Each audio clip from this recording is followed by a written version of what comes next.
So basically night out ಮಾಡೋದು ಅಂದ್ರೆ ಹಗಲಿ ಮಲಗೋದು, ರಾತ್ರಿ ಓದೋದು, ಇದು ನಮ್ಮ ಡಯಾಬಿಟಿಕ್ ಕಂಟೆಂಟ್ ಅನ್ನ ಹೆಂಗಿದ್ ಮಾಡುತ್ತೆ ಅನ್ನೋದ್ರನ್ನ ಬೇಸಿಕಲಿ ಇದೇನ್ ಮಾಡುತ್ತೆ, ನಮ್ಮ ದೇಹದಲ್ಲಿ ಸ್ಟ್ರೆಸ್ ಹಾರ್ಮೋನ್ಸ್ಗಳು ಜಾಸ್ತಿ ಆಗತ್ತೆ. ನಾನು ರಾತ್ರಿ ನಿದ್ದೆಗೆಟ್ಟ ತಕ್ಷಣ ಏನೋ ಎಮರ್ಜೆನ್ಸಿ ಅಥವಾ ಒಂದು ಸ್ಟ್ರೆಸ್ ಕ್ರಿಯೇಟ್ ಮಾಡುತ್ತೆ.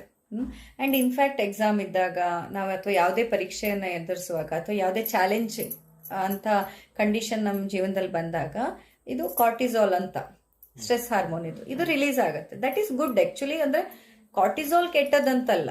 ಕಾರ್ಟಿಸಾಲ್ ರಿಲೀಸ್ ಆದಾಗ ದೇಹದ ಎಲ್ಲ ಸಿಸ್ಟಮ್ಗಳು ಕೂಡ ಎಮರ್ಜೆನ್ಸಿ ಮೋಡಿಗೆ ಬರುತ್ತೆ. ಅಂಡ್ ಎಮರ್ಜೆನ್ಸಿ ಮೋಡಿಗೆ ಬಂದಾಗ ಕೆಲವೊಂದಿಷ್ಟು ಕೆಲಸಗಳೆಲ್ಲ ಬೇಗ ಬೇಗ ಆಗತ್ತೆ. ಈ ಮಕ್ಳಿಗಾದ್ರೂ ಆ ಎಕ್ಸಾಮ್ ಟೈಮಲ್ಲಿ ರಾತ್ರಿ ಓದಿದ ನೆನಪಿರತ್ತಲ್ಲ ಚೆನ್ನಾಗಿಗೆ. ಯಾಕೆ ನೆನಪಿರುತ್ತೆ ಅಂತಂದ್ರೆ ಆಗ ಅದು ಕಾರ್ಟಿಸಾಲ್ ಹಾರ್ಮೋನ್ ಜಾಸ್ತಿ ಬಂದಿರುತ್ತೆ. ಬಟ್ ಕಾನ್ಸ್ಟೆಂಟ್ಲಿ ಇದಾಗ್ತಾ ಹೋದ್ರೆ ತುಂಬಾ, ಈಗ ನೀನು ನೋಡು 11 ದಿನ ಎಕ್ಸಾಮ್ ಇದೆ, 11 ದಿನ ನಾನು ಇದನ್ನ ಮಾಡಿದೆ ಅಂದಾಗ, ಅಥವಾ ತಿಂಗಳಾನುಗಟ್ಲೆ ಕೆಲವರು ಹಗಲಿಗೆ ಓದೋದಿಲ್ಲ, ರಾತ್ರಿನೇ ಓದೋದು ಹ್ಯಾಬಿಟ್ ಮಾಡ್ಕೊಂಡ್ಬಿಟ್ಟಿರ್ತಾರೆ. ಅವಾಗ ಏನಾಗುತ್ತೆ, ಆ ಮಕ್ಕಳಲ್ಲಿ ಕಾನ್ಸ್ಟೆಂಟ್ಲಿ ಕಾರ್ಟಿಸಾಲ್ ಹೈ ಇರೋದ್ರಿಂದ ಇದು ನಮ್ಮ ಮೆಟಬಾಲಿಸಮ್ ಅನ್ನ ಲೋ ಮಾಡ್ತಾ ಬರುತ್ತೆ, ಅಬ್ಸಾರ್ಪ್ಷನ್ ಅನ್ನ ಕಡಿಮೆ ಮಾಡ್ತಾ ಬರುತ್ತೆ, ಅಂಡ್ ಇನ್ಸುಲಿನ್ ರೆಸಿಸ್ಟೆನ್ಸ್ ಅನ್ನ ಹೆಚ್ಚು ಮಾಡ್ತಾ ಬರುತ್ತೆ. ಸೊ ಆಗ ಜೀವಕೋಶಗಳಿಗೆ ಇನ್ಸುಲಿನ್ಗೆ ಅವು ರೆಸ್ಪಾನ್ಸ್ ಕೊಡೋದನ್ನ ನಿಲ್ಲಿಸುತ್ತೆ ಅಂತ. ಲಾಂಗ್ ಟರ್ಮ್ ಅಲ್ಲಿ ಇದಾಗ್ತಾ ಬಂದಾಗ ನಾನು ಪದೇ ಪದೇ ಪದೇ ಇದನ್ನೇ ಮಾಡಿದ್ರೆ ಇನ್ಸುಲಿನ್ ರೆಸಿಸ್ಟೆನ್ಸಿ ಜಾಸ್ತಿ ಆಯ್ತು. ಸೊ ಇನ್ಸುಲಿನ್ ರೆಸಿಸ್ಟೆನ್ಸಿ ಜಾಸ್ತಿ ಆಯ್ತು ಅಂದ್ರೆ ಡೆಫಿನೆಟ್ಲಿ ನನ್ನ ಶುಗರ್ ಕಂಟೆಂಟ್ಗಳಿರ್ಬೋದು, ಬ್ಲಡ್ ಅಲ್ಲಿ ಶುಗರ್ ಇರೋ ಮಾಲಿಕ್ಯೂಲ್ಸ್ಗಳು ಜೀವಕೋಶಕ್ಕೆ ಪಾಸ್ ಆಗಲ್ಲ. ಬಿಕಾಸ್ ಬ್ಲಡ್ ಇಂದ ಜೀವಕೋಶಕ್ಕೆ ಸೆಲ್ಸಿಗೆ ಇನ್ಸುಲಿನ್ ಅನ್ನ ಕ್ಯಾರಿ ಮಾಡುತ್ತೆ ಅಲ್ವಾ. ಸೊ ಇನ್ಸುಲಿನ್ ಅನ್ನ ಕ್ಯಾರಿ ಮಾಡಿ ಜೀವಕೋಶದ ಹತ್ರ ಹೋಗಿ ನಾಕ್ ಅಂತ ಮಾಡಿದಾಗ ಜೀವಕೋಶ ಕಿವಿನೇ ಕೇಳಲ್ಲ. ಅದನ್ನೇ ಇನ್ಸುಲಿನ್ ರೆಸಿಸ್ಟೆನ್ಸ್ ಅನ್ನೋದು. ಇನ್ಸುಲಿನ್ ರೆಸಿಸ್ಟೆನ್ಸ್ ಅಂದ್ರೆ ಮತ್ತೆಂತ ದೊಡ್ಡ ಸಮಸ್ಯೆ ಅಂತಲ್ಲ. ಈಗ ನೀನ್ ತಿಂದ ತಕ್ಷಣ ಈಗ ಯಾವುದೇ ಫುಡ್ ತಿಂದ್ರು ಕರಳನ್ನ ಜೀರ್ಣ ಮಾಡ್ಕೊಳ್ಳುತ್ತೆ, ಅಬ್ಸಾರ್ಬ್ ಆಗತ್ತೆ, ಗಟ್ಟಿಂದ ಅದು ಬ್ಲಡ್ ಸ್ಟ್ರೀಮಿಗೆ ಟ್ರಾನ್ಸ್ಫರ್ ಆಗತ್ತೆ. ಬ್ಲಡ್ ಸ್ಟ್ರೀಮ್ ಇಂದ ಎಲ್ಲಿಗೆ ಹೋಗುತ್ತೆ, ಬ್ಲಡ್ ಸ್ಟ್ರೀಮ್ ಅದನ್ನ ಎಲ್ಲ ಜೀವಕೋಶಗಳಿಗೆ ಕಳ್ಸಕ್ಕೆ ಇನ್ಸುಲಿನ್ ಕರಿಯತ್ತೆ. ಓಕೆ, ಬ್ಲಡ್ ಅಲ್ಲಿ ಇದೆಲ್ಲ ಟ್ರಾನ್ಸ್ಫರ್ ಆದ ತಕ್ಷಣ ಇನ್ಸುಲಿನ್ ಸ್ಪೈಕ್ ಆಗತ್ತೆ. ಫುಲ್ ಜಾಸ್ತಿ ಇನ್ಸುಲಿನ್ ಅನ್ನ ಪ್ಯಾಂಕ್ರಿಯಾಸ್ ಕೊಡುತ್ತೆ.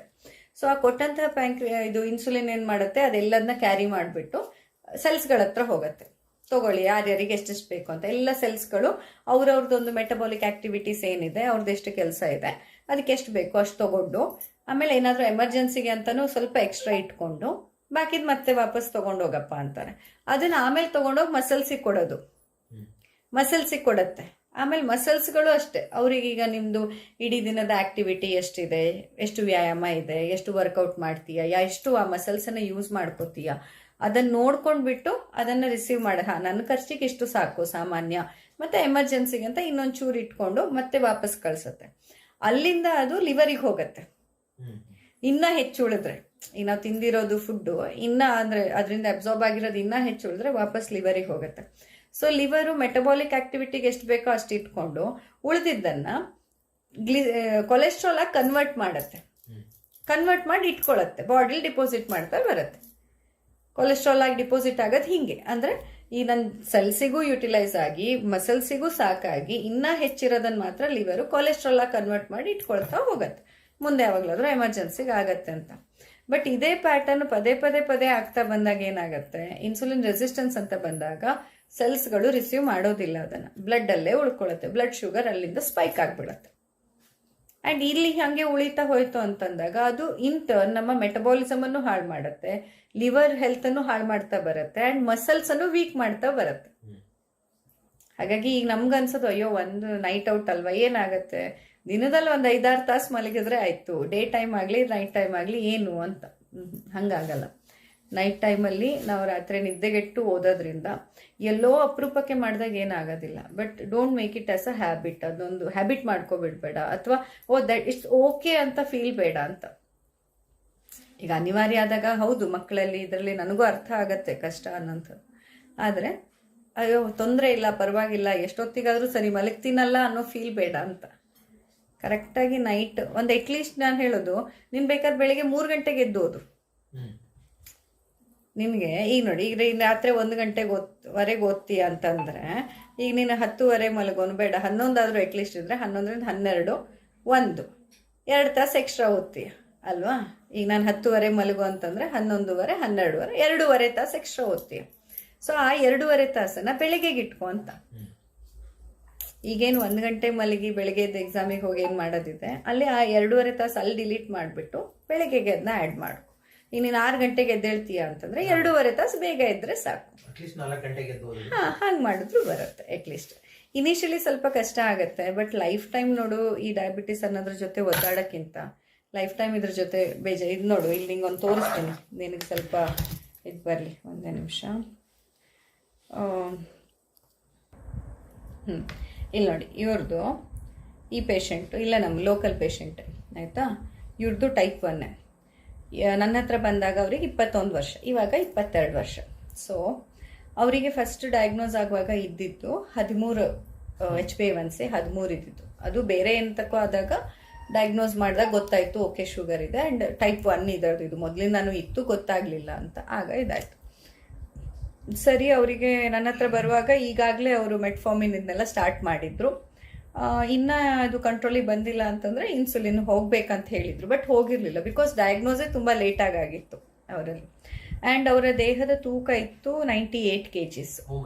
ಹಾಂ, ತೂಕನೂ ಜಾಸ್ತಿ ಇತ್ತು. ಮೇಲಿಂದ ತುಂಬ ವರ್ಷದಿಂದ ಆಲ್ರೆಡಿ ಇದೆ, ಡಯಾಗ್ನೋಸ್ ಆಗಿರಲಿಲ್ಲ. 13+ ಇದ್ದಿತ್ತು HbA1c ಆಯಿತಾ. ಆಮೇಲೆ ನಾನೇನು ಮಾಡಿದೆ, ಇದು ನನಗೆ ಅವ್ರು ಬಂದಿದ್ದು 24/10/2024 ಅಂದರೆ ಲಾಸ್ಟ್ ಇಯರ್ ಅಕ್ಟೋಬರ್ 24 ಹೋದ ವರ್ಷ ಫಸ್ಟ್ ವಿಸಿಟ್ ನನ್ನ ಹತ್ರ. ಅದಾದಮೇಲೆ ನಾನು ಮೆಡಿಸಿನ್ಸನ್ನು ಸ್ಟಾರ್ಟ್ ಮಾಡಿದೆ. ನೋಡೋಣ ಈಗ ಏನು ಅಲೋಪತಿ ನಡೀತಾ ಇದೆ ಅದ್ರ ಜೊತೆ ನನ್ನ ಮೆಡಿಸಿನ್ಸನ್ನು ಸ್ಟಾರ್ಟ್ ಮಾಡಿ ಮತ್ತು ಸ್ವಲ್ಪ ಡಯಟ್ ಎಲ್ಲ ಹೇಳಿದೆ, ಒಬ್ಸರ್ವ್ ಮಾಡೋಣ ಅಂತ. ಸೊ RBS ಎಲ್ಲ ಚೆಕ್ ಮಾಡ್ತಾ ಬಂದ್ವಿ. ಶುಗರಿಂದು ವಿಸಿಟಲ್ಲಿದ್ದಾಗ ಅವ್ರ ಪಾಪ ಮನೇಲೆಲ್ಲ ಅದೆಲ್ಲ ಚೆಕ್ ಮಾಡೋದಿರಲಿಲ್ಲ ಅವ್ರ ಹತ್ರ. ಇಲ್ಲಿ ಬಂದಾಗ ಮಾಡಿದಾಗೆಲ್ಲ ಒಮ್ಮೆ 108 ಬಂತು, ಒಮ್ಮೆ 116 ಬಂತು, ಒಮ್ಮೆ 151 ಬಂತು, ಈ ಥರ ಆಗ್ತಾ ಬಂತು. ಜೊತೆಗೆ ವೆಯ್ಟ್ ಕೂಡ ನಾವು ನವೆಂಬರ್ 28 ಅನ್ನೋಷ್ಟರಲ್ಲಿ ವೆಯ್ಟು 94 kg ಆಯಿತು. ಸೊ 4 kg ರೆಡ್ಯೂಸ್ ಆಯಿತು. ಜಸ್ಟ್ ನಾನು ಉಪವಾಸ ಹಾಕಿಲ್ಲ, ಫುಡ್ಡಲ್ಲಿ ಸ್ವಲ್ಪ ಪಥ್ಯ ಹೇಳಿರೋದು, ಅಲ್ಟ್ರೇಷನ್ಸ್ ಹೇಳಿರೋದು, ಇಂತಿಂಥ ಚಿಕ್ಕ ಪುಟ್ಟದ ಬದಲಾವಣೆ ಮಾಡ್ಕೊಳ್ಳಿ ಅಂತ. ಹಾಗೆ ಆಮೇಲೆ HbA1c ಕೂಡ ನಾನು 3 ತಿಂಗಳಾದ್ಮೇಲೆ ಮಾಡೋಣ ಅಂತ ಅಂದೆ. ಅವಾಗ ಮಾಡಿಸಿಲ್ಲ, 3 ತಿಂಗಳ ನೋಡೋಣ, ಅದಾದ್ಮೇಲೆ ಮಾಡಿಸೋಣ ಅಂತ. ಸೊ 3 ತಿಂಗಳ ಇಷ್ಟು ಕರೆಕ್ಟಾಗಿ ಅವ್ರು ಮಾಡಿದ್ರಲ್ಲ. ವೆಯ್ಟು ಅಷ್ಟೇ, 3 ತಿಂಗಳ ಆಗಷ್ಟರಲ್ಲಿ ಅವ್ರದ್ದು ವೆಯ್ಟು 91 kg ಬಂತು. ನಾವು ರ್ಯಾಂಡಮ್ ಆಗಿ ಬ್ಲಡ್ ಶುಗರ್ ಕ್ಲಿನಿಕ್ಕಿಗೆ ಬಂದಾಗ ಚೆಕ್ ಮಾಡಿದಾಗೆಲ್ಲ 90, 100 ಹೀಗೆ ಇರ್ತಿತ್ತು. ಈವನ್ ಆಫ್ಟರ್ ಫುಡ್ ಅಷ್ಟೇ ಇರ್ತಿತ್ತು ಅವರದ್ದು. ಸೊ ಡಿಸೆಂಬರ್ 25ಕ್ಕೆ ಮತ್ತೆ ವಿಸಿಟ್ ಆಯಿತು. ಆವಾಗ HbA1c ನೋಡಿದಾಗ ಇಟ್ ವಾಸ್ 4.59, ಡ್ರಾಸ್ಟಿಕಲಿ ಕಮ್ಮಿ ಆಗಿರೋದು. ಸೊ ನಾನು ತಕ್ಷಣ ಏನು ಮಾಡಿದೆ, ಮೆಟ್ಫಾರ್ಮಿನ್ ಅನ್ನು ಸ್ಟಾಪ್ ಮಾಡಿಸಿದೆ. ಈಗ ಹೆಂಗೂ ಎಷ್ಟು ತುಂಬ ಕಮ್ಮಿ ಆಗಿದೆ. ನಾನು ರ್ಯಾಂಡಮ್ಲಿ ಚೆಕ್ ಮಾಡಿದಾಗಲೂ ಕಮ್ಮಿ ಬರ್ತಿದೆ, ಅದು ಇದೆ. ಸೊ ಸ್ಟಾಪ್ ಮಾಡೋಣ ಅಂತ ಹೇಳಿ ಕೇವಲ ಆಯುರ್ವೇದ ಮೆಡಿಸಿನ್ಸ್ ಮತ್ತು ಡಯಟ್ ಮೇಲೆ ಇಟ್ಟೆ. ಹಾಗಾಗಿ ನಾನು ಅದಾದಮೇಲೆ ಅಂದೆ ಮತ್ತೆ 3 months ಆದಮೇಲೆ ನೋಡೋಣ ಹೇಗಿದೆ ಅಂತ. ಸೊ ಮಾರ್ಚಲ್ಲಿ ಇಲ್ಲ ಮೆಟ್ಫಾರ್ಮಿನ್ ಎಲ್ಲ ಸ್ಟಾಪ್ ಮಾಡಿದ್ಮೇಲೂ ನಮಗೆ ಯಾವಾಗಲೂ ನಾವು ಪ್ರತಿ 15 ದಿನಕ್ಕೆ ನಾನು ಒಮ್ಮೆ ಕನ್ಸಲ್ಟೇಷನಿಗೆ ಬರೋಕ್ಕೆ ಹೇಳ್ತಿದ್ದೆ. ವೆಯ್ಟ್ ಅಲ್ಲಿ ತನಕ ಅದೇ 90, 91, 90, 91 ಆ ರೇಂಜಲ್ಲಿತ್ತು. ಹೈಟ್ ಇದ್ದಾರೆ ಅವರು, ಹಾಗಾಗಿ ದಟ್ ವಾಸ್ ಸ್ಟಿಲ್ ಓಕೆ ಅಂತಲೇ ನಾನು ಕನ್ಸಿಡರ್ ಮಾಡಿದೆ. RBS ಎಲ್ಲ ರೇಂಜ್ ಆಗ್ತಾ ಇದ್ದಿದ್ದು 116, 100, 110, 115 ಹೀಗೆ. ತುಂಬ ಏನು ಹೈ ಆಗಿಲ್ಲ. ನಾವು ಮೆಟ್ಫಾರ್ಮಿನ್ ಸ್ಟಾಪ್ ಮಾಡಿದ್ರೂ ಕೂಡ ಹೈ ಆಗಲಿಲ್ಲ ಆಯಿತಾ. ಅದಾದಮೇಲೆ ಮಾರ್ಚಲ್ಲಿ ಮತ್ತೆ ಚೆಕ್ ಮಾಡಿದೆ. HbA1c ವಾಸ್ 5.2 ಆಯಿತಾ. ಸೊ ನಾನಂದೆ ಈಗ ಮೆಟ್ಫಾರ್ಮಿನ್ ಸ್ಟಾಪ್ ಮಾಡಿದ್ರು ನಾವು ರ್ಯಾಂಡಮ್ಲಿ ಚೆಕ್ ಮಾಡುವಾಗಲೂ ಶುಗರ್ ಸ್ಪೈಕ್ ಆಗಲಿಲ್ಲ, ಮತ್ತು ನಾವು 3 month ಎವರೇಜ್ ನೋಡಿದಾಗಲೂ ಇದಾಗಲಿಲ್ಲ. ಸೊ ಅಲ್ಲಿಗೆ ಏನು ಮಾಡಿದೆ, ನಾನು ನನ್ನ ಆಯುರ್ವೇದ ಔಷಧಿನೂ ಸ್ಟಾಪ್ ಮಾಡಿದೆ. ಅಲ್ಲ 6 months. ಅದೇ ಅಕ್ಟೋಬರ್ದಲ್ಲಿ ಅವ್ರು ಬಂದಿದ್ದು, ಈಗ ಮಾರ್ಚಲ್ಲಿ ಅಲ್ಲಿಗೆ ಸ್ಟಾಪ್ ಮಾಡಿದೆ. ಆಮೇಲೆ ಅವ್ರ ಅಮ್ಮ ಎಲ್ಲ ಬಂದು ಸ್ವಲ್ಪ ಟೆನ್ಷನ್ ಆಯ್ತು ಅವರಿಗೆಲ್ಲ. ಮೇಡಮ್ ಬೇಡ, ಮತ್ತೆ ವಾಪಸ್ ಬಂದುಬಿಟ್ರೆ ಮತ್ತೇನಾದರೂ ಅದೇ ಇರತ್ತಲ್ಲ ಟೆನ್ಷನ್ನು. ಅಂದರೆ ಹೆಂಗೆ ಈಗ 6 ತಿಂಗಳಿಗೆ ಎಲ್ಲರೂ ಹೇಳಿದ್ರು ನಿಮ್ಮ ಮಗ ಇನ್ನು ಜೀವನ ಪೂರ್ತಿ ಡಯಾಬಿಟಿಕ್ ಪೇಷಂಟು ಹಾಗೆ ಇರಬೇಕಂತ ಹೇಳಿ. ಸೊ ನಾನೇನು ಮಾಡಿದೆ, ಮಧುಮೇಹದ್ದು ಕ್ವಾಥಚೂರ್ಣ ಕೊಡ್ತೀವಲ್ಲ, ಟೀ, ಡಯಾಬಿಟಿಕ್ ಟೀ ಥರ ಮಾಡಿಕೊಡಿ, ಅದು ಮಾತ್ರ ಕೊಟ್ಟು ಈ ಕ್ವಾಥಚೂರ್ಣ ಮಾತ್ರ ಇಡೀ ಹಾಗಿದ್ರೆ ಅದು ನಿಮ್ಮ ಸಮಾಧಾನಕ್ಕೋಸ್ಕರ, ಬೇರೆ ಎಲ್ಲ ಟ್ಯಾಬ್ಲೆಟ್ಸು ಎಲ್ಲ ಸ್ಟಾಪ್ ಮಾಡಿ ಡಯಾಬಿಟಿಕ್ ಟೀ ಅಷ್ಟೇ ಕೊಟ್ಟು ಅದನ್ನು ದಿನ ತಗೊಳ್ತಾ ಬನ್ನಿ ಅಂತ. ಮತ್ತು ಮಂತ್ಲಿ ಒನ್ಸ್ ಕರೀತಿದ್ದೆ ಕನ್ಸಲ್ಟೇಷನಿಗೆ. ರ್ಯಾಂಡಮ್ಲಿ ನಾನು ಚೆಕ್ ಮಾಡಿದಾಗ ಯಾವಾಗಲೂ ಸಹ 117, 130, ಆಮೇಲೆ ಇನ್ನೊಂದು ಸತಿ ಎಷ್ಟಿತ್ತು 111 ಈ ಥರ ಇತ್ತು. ಸೊ 3 months ಒಂದೊಂದು ತಿಂಗಳನ್ನು ನೋಡ್ತಾ ಬಂದ್ವಿ. ಆವಾಗಲೂ ಅಷ್ಟೇ ನಾರ್ಮಲ್ ಲಿಮಿಟ್ಸ್ ಒಳಗಡೆನೇ ಇತ್ತು ಅದು. ಅದಾದಮೇಲೆ ನಾನು ಅದನ್ನು ಸ್ಟಾಪ್ ಮಾಡಿದೆ ಜೂನ್ನಲ್ಲಿ. ಅದನ್ನು ಸ್ಟಾಪ್ ಮಾಡಿದೆ ಕಂಪ್ಲೀಟ್. ನನ್ನ ಔಷಧಿನೂ ಇಲ್ಲ, ಅವರ ಔಷಧಿನೂ ಇಲ್ಲ, ಬೇರೆ ಯಾವುದೂ ಇಲ್ಲ, ಕೇವಲ ಡಯಟ್. 3 months ಡಯಟ್ ಮಾಡಿಕೊಂಡು ಬಾ ಅಂತ. ಈಗ ಮೊನ್ನೆ ಬಂದಿದ್ರು, ಮೊನ್ನೆ ಮತ್ತೆ ಬಂದಾಗ HbA1c ಮಾಡಿದ್ದೆ, ರ್ಯಾಂಡಮು ಹೇಳಿದ್ದೆ ಮಾಡೋಕ್ಕೆ. ರ್ಯಾಂಡಮ್ ಅವ್ರದ್ದು 93 ಇತ್ತು. ಈಗ ನೋಡು, ಮೊನ್ನೆ ಇದು ರೀಸೆಂಟ್ಲಿ ಅಕ್ಟೋಬರ್ 9ಕ್ಕೆ ಇಲ್ಲಿ ಎಂಟ್ರಿ ಆಗಿರೋದು. ನೋಡು HbA1c ಎಷ್ಟಿದೆ, 5.28 ವಿದೌಟ್ ಎನಿ ಮೆಡಿಕೇಶನ್ಸ್. ನನ್ನ ಔಷಧಿಯೂ ಇಲ್ಲದೆ, ಮೆಟ್ಫಾರ್ಮಿನ್ನೂ ಇಲ್ಲದೆ, ಕೇವಲ ಪಥ್ಯದಲ್ಲಿ 5.28 ಇದೆ HbA1c. ಹೀಗೆ ಪಾಸಿಬಲ್ ಇದೆ. ಅವ್ರಿಗೆ ನೋಡು, ಕರೆಕ್ಟಾಗಿ ಅವ್ರು ಹೇಳಿದ ಮಾತು ಕೇಳಿದ್ರು. ಮತ್ತೆ ಅವ್ರಿಗೆ ಅದೊಂದು ಭಯನೂ ಇತ್ತು, ಅಂದರೆ ಇಷ್ಟು ವರ್ಷದಿಂದ ಡಯಾಗ್ನೋಸ್ ಆಗಿರಲಿಲ್ಲ, ಇವಾಗ ಒಂದೇ ಸತಿ ಆಗಿದೆ, ಏನು ತೊಂದರೆ ಆಗ್ಬಿಡತ್ತಾ ಅಂತ. ಅಬ್ಸಲ್ಯೂಟ್ಲಿ ಈಗ ನಾರ್ಮಲ್. ಈಗ ನನ್ನ ಔಷಧಿನೂ ಇಲ್ಲದೆ ಅವ್ರದ್ದು 5.28 ಇದೆ. ಆ್ಯಂಡ್ ರ್ಯಾಂಡಮ್ ಬ್ಲಡ್ ಟೆಸ್ಟ್ ಮಾಡಿದ್ರೆ 93 ಬಂದಿದೆ. ಇಲ್ಲ, ಅದೇ ಅವ್ರಂದ್ರೆ ಮೊದಲದೇ ಏನೋ ಸುಸ್ತು. ಈ ಮಕ್ಕಳೆಲ್ಲ ಹೇಳ್ತಾರಲ್ಲ, ಸ್ವಲ್ಪ ಲೇಸಿ ಫೀಲ್ ಆಗೋದು, ಸುಸ್ತು ಫೀಲ್ ಆಗೋದು ಎಲ್ಲ ನೆಗ್ಲೆಕ್ಟೆಡ್ ಆಗಿತ್ತು. ಕೊನೆಗೆ ಅದೇ ಒಂದು ಸತಿ ಬೇರೆ ಏನೋ ಇದೇ ಸಮಸ್ಯೆಗೆ ಹೋದಾಗ ನೋಡೋಣ ಶುಗರ್ ಅಂತ ಫುಲ್ ಸುಸ್ತಾಗ್ಬಿಟ್ಟಿದ್ದ, ಅಂದ್ರೆ ನಾವು ಅಡ್ಮಿಟ್ ಮಾಡೋದಲ್ಲ ಅವಾಗ. ಅದೇ ಮತ್ತೆ ಇವನಿಗೆ ಇನ್ನು ಬೇಗ ಇದಾಯ್ತಲ್ಲ, ಡಯಾಗ್ನೋಸ್ ಆಯ್ತಲ್ಲ. ನಾನು ಅದೇ ಹೇಳೋದು, ನಮ್ಮ ಸಿಂಪ್ಟಮ್ಸ್ ನಮ್ಮ ಎನಿಮಿ ಅಲ್ಲ ಅಂತ. ಈಗ ಇವನಿಗೆ ಇಷ್ಟು ಸುಸ್ತಾಯ್ತು ಅನ್ನೋದು it's not a bad thing. Actually ಅಷ್ಟು ಸುಸ್ತಾಗದೇ ಇದ್ದಿದ್ರೆ ಡಯಾಗ್ನೋಸೇ ಆಗ್ತಿರ್ಲಿಲ್ಲ. ಸೊ ನಾನು ಹೇಳೋದು, ಸಿಂಪ್ಟಮ್ಸ್ಗಳು ನಮ್ಮ ಶತ್ರು ಅಲ್ಲ, they are hour friend. Actually ಅದು ಬ್ಲಡ್ ಶುಗರ್ ಸ್ಪೈಕ್ ಆಗಿದ್ದು, ಆ ಥರ ಸುಸ್ತಾಗಿದ್ದು, ನಿನ್ನಲ್ಲಿ ಡಯಾಗ್ನೋಸ್ ಆಗಿದ್ದು ಒಳ್ಳೇದಕ್ಕೆ. ಯಾಕೆಂದ್ರೆ ಅದನ್ನ ಚೇಂಜ್ ಮಾಡ್ಕೊಳಕ್ ಆಯ್ತಲ್ಲ. ಇಲ್ಲದಿದ್ರೆ ಬಹುಶಃ ಎಷ್ಟು ವರ್ಷ ಹೀಗೆ ಇರ್ತಿತ್ತೇನೋ. ಅದು ಇಂಟರ್ನಲ್ಲಿ ಕಾಂಪ್ಲಿಕೇಶನ್ಸ್ ಕೊಡ್ತಾ ಬರ್ತಿತ್ತು, ತೊಂದರೆ ಕೊಡ್ತಾ ಬರ್ತಿತ್ತು, ಆಮೇಲೆ ನಮ್ಗೆ ರಿಯಲೈಸ್ ಆಗ್ತಿತ್ತು. ಹಾಗಾಗಿ ಈಗ ಸಿಂಪ್ಟಮ್ಸ್ ಬಂದಿರೋದು ತೊಂದರೆ ಅಲ್ಲ, ಬಟ್ ಅದನ್ನ ನಾವು ಮ್ಯಾನೇಜ್ ಹೆಂಗೆ ಮಾಡೋದು. ಮತ್ತೆ ಯಾವತ್ತೂ ನೋಡು, ಇದನ್ನ ಪಾಸಿಟಿವ್ ಆಗಿ ನಾವು ನೋಡೋದಾದ್ರೆ, ಈ ಸಿಂಪ್ಟಮ್ಸ್ ಬಂದ ಮೇಲೆ ನೋಡು ಲೈಫ್ ಸ್ಟೈಲ್ ಎಷ್ಟು ಕಾನ್ಶಿಯಸ್ ಆಗಿದೆ, ಎಷ್ಟು ಒಳ್ಳೆ ಹೆಲ್ದಿ ಇದಕ್ಕೆ ನಾವು ಫುಡ್ ಪ್ಯಾಟರ್ನಿಗೆ ಚೇಂಜ್ ಮಾಡ್ಕೊಂಡಿದ್ದೀವಿ. ಹೆಲ್ದಿ ಪ್ಯಾಟರ್ನ್ ಆಫ್ ಲೈಫ್ ಅಲ್ವಾ. ಲೈಫ್ ಬಗ್ಗೆ ನಾವು ನೋಡೋ ದೃಷ್ಟಿಕೋನ ಇರ್ಬೋದು, ಅವೇರ್ನೆಸ್ ಅಬೌಟ್ ದ ಹೆಲ್ತ್ ಎಷ್ಟು ಬದಲಾಯಿತು. ಇಲ್ಲದೇ ಇದ್ರೆ ಈಗ ನೋಡು, ನಿನಗೆ ಇನ್ನೂ ಎಷ್ಟು ವರ್ಷ ಈಗ ಹೇಳೋ? 15 ವರ್ಷ. 14 ಆಯ್ತು, 14 ವರ್ಷ ಇರ್ಲಿ. ನೋ, ಅವನಿಗೆ 14 ಹೇಳ್ಬೇಕಂತ ಇಷ್ಟ ಇದೆ. 14 ಕರೆಕ್ಟ್ ಆಯ್ತಾ. 14 ವರ್ಷಕ್ಕೆ ಇಷ್ಟೊಂದು ನೀನು ಹೆಲ್ತ್ ಬಗ್ಗೆ ಫೋಕಸ್ ಇರ್ತಿತ್ತು ಅಂತ ಅನ್ಸತ್ತ ನಿಂಗೆ? ಇದೊಂದು ಡಯಾಗ್ನೋಸಿಸ್ ನಿನ್ ಜೀವನದಲ್ಲಿ ಬರ್ದೇ ಇದ್ದಿದ್ರೆ ಎಲ್ಲ ಮಕ್ಕಳ ಥರನೇ ಜಂಕ್ ತಿಂದ್ಕೊಂಡು ಇದು ಮಾಡಿಕೊಂಡು ಆರಾಮ್ ಇಟ್ಕೊಂಡು healthy life style, healthy food ಬಗ್ಗೆ ಈಗಿದ್ದಷ್ಟು ಯೋಚನೆ ಅವಾಗ ಮಾಡ್ತಿದ್ಯಾ? ಇಲ್ಲ ತಾನೆ. ಸೊ ಇದು ಬಂದಿರೋದ್ರಿಂದ ಎಲ್ಲರೂ 30-40 ವರ್ಷದ ನಂತರ ಮಾಡೋ ಯೋಚನೆನ ನೀನು ಈಗಲೇ ಮಾಡ್ತಾ ಇದೀಯಾ. So in a way it is good ಅಲ್ವಾ. ಹಾಗಾಗಿ ಎಲ್ಲದೂ ಪಾಸಿಟಿವ್ ಆಗಿ ನೋಡಬೇಕು. ಮೇನ್ಲಿ ಸ್ಟ್ರೆಸ್ ಹಾರ್ಮೋನ್ಸ್ಗಳು, ಈಗ ಎಕ್ಸಾಮ್ ಅಂತಾನು ಸ್ಟ್ರೆಸ್ ಜಾಸ್ತಿ ಆಗಿರುತ್ತೆ, ಮೇಲಿಂದ ನೀನು ರಾತ್ರಿ ನಿದ್ದೆಗೆಡೋದು ಸ್ಟ್ರೆಸ್ ಹೆಚ್ಚು ಮಾಡುತ್ತೆ. ಹಾಗಾಗಿ ಅದನ್ನ ಇನ್ಸುಲಿನ್ ಪ್ರೊಡ್ಯೂಸ್ ಆಗಿದೆ, ಬಟ್ ಇನ್ಸುಲಿನ್ ರೆಸಿಸ್ಟೆನ್ಸ್ ಇಂದಾಗಿ ಬಾಡಿಲಿ ಕರೆಕ್ಟ್. ಈಗ ಇಲ್ದಿದ್ರು ನೋಡು, ಈಗ ಮೊದಲು ಇವನಿಗೆ ಇನ್ಸುಲಿನ್ ಕೊಡ್ತಿದ್ರು ಅಲ್ವಾ. ಈಗ ಅವಾಗ ನೋಡು, ನಿನ್ಗೆ ದೇಹದಲ್ಲಿ ಇನ್ಸುಲಿನ್ ಪ್ರೊಡಕ್ಷನ್ನೇ ಸಾಕಾಗ್ತಾ ಇಲ್ಲ. ನಿನ್ನ ಏನು ಮ್ಯಾನೇಜ್ಮೆಂಟಿಗೆ, ನಿನ್ನ ಡೈಲಿ ಆಕ್ಟಿವಿಟೀಸಿಗೆ ಇನ್ಸುಲಿನ್ನೇ ಸಾಕಾಗ್ತಿಲ್ಲ ಅಂತ ನೀನು ತಗೋತಿದ್ದೆ ತಾನೆ ಇನ್ಸುಲಿನ್ ಅನ್ನ. ಎಷ್ಟು ಯೂನಿಟ್ ತಗೋತಿದ್ದೆ ಅವಾಗ ಹೇಳು? 10 ದಿನಕ್ಕೆ ಎಷ್ಟು ಸತಿ? ದಿನಕ್ಕೆ 4 ಸತಿ ನೋಡಿ, 10 ಯೂನಿಟ್ ಅಂದ್ರೆ ಅಷ್ಟು ಇನ್ಸುಲಿನ್ ಅನ್ನ ಹೊರಗಡೆಯಿಂದ ಕೊಡ್ತಿದ್ವಿ.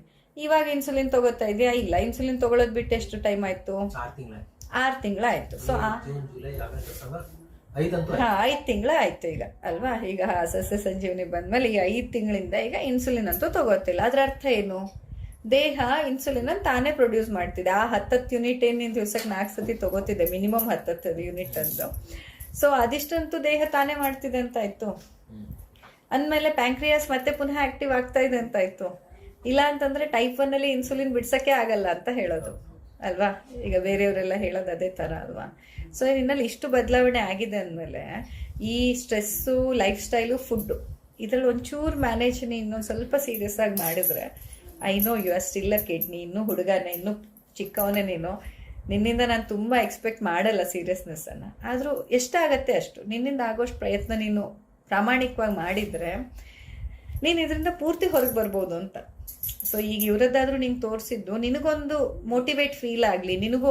ಇಲ್ಲಾಂದ್ರೆ ನಿನ್ನ ತಲೆಯಲ್ಲಿ ಎಲ್ಲೋ ಯಾರೋ ಎಷ್ಟೋ ಹೇಳಿರ್ತಾರೆ, ಒಮ್ಮೆ ಬಂದ್ರೆ ಮುಗೀತಪ್ಪ, ಇದು ಎಷ್ಟು ಮಾಡಿದ್ರು ಅಷ್ಟೇ ಹೋಗಲ್ಲ ಅಂತ ಬರ್ಬಾರ್ದಲ್ಲ. ಈಗ ಅವನಿಗೆ ಮತ್ತೆ ನಾನು ಏನ್ ಮಾಡಿದ್ರು ಮತ್ತೆ 300 ಹೋಯ್ತು 400 ಹೋಯ್ತು ಅನ್ನೋದು ಮನಸ್ಸಲ್ಲಿ ಇರಬಾರ್ದು. ಅದು ಅವನಿಗೆ ಕ್ಲಾರಿಟಿ ಬೇಕು ಅಷ್ಟೇ.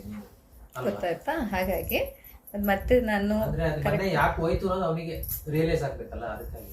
ಯಾಕೆ ಅದೇ ಹೋಯ್ತು ಅಂತಂದ್ರೆ ಇದೇ ಕಾರಣಕ್ಕೆ, ಸ್ಟ್ರೆಸ್ ಹಾರ್ಮೋನ್ಸ್ ಗಳಿಂದ ಮತ್ತೆ ಇನ್ಸುಲಿನ್ ರೆಸಿಸ್ಟೆನ್ಸ್ ಇಂದ. ಇಲ್ಲಿ ಈಗ ನಿನಗೆ ಇದು ಹೆಚ್ಚು ಹೋಗಿದ್ದಕ್ಕೆ ಕಾರಣ ಇನ್ಸುಲಿನ್ ಬರ್ತಿಲ್ಲ ಅಂತಲ್ಲ, ನೀನು ಅದು ನೈಟ್ ಔಟ್ ಮಾಡಿರೋದ್ರಿಂದ, ಎಕ್ಸಾಮಿಗೋಸ್ಕರ ಸ್ಟ್ರೆಸ್ ತಗೊಂಡಿರೋದ್ರಿಂದ ಇನ್ಸುಲಿನ್ ರೆಸಿಸ್ಟೆನ್ಸ್ ಆಗಿರೋದು.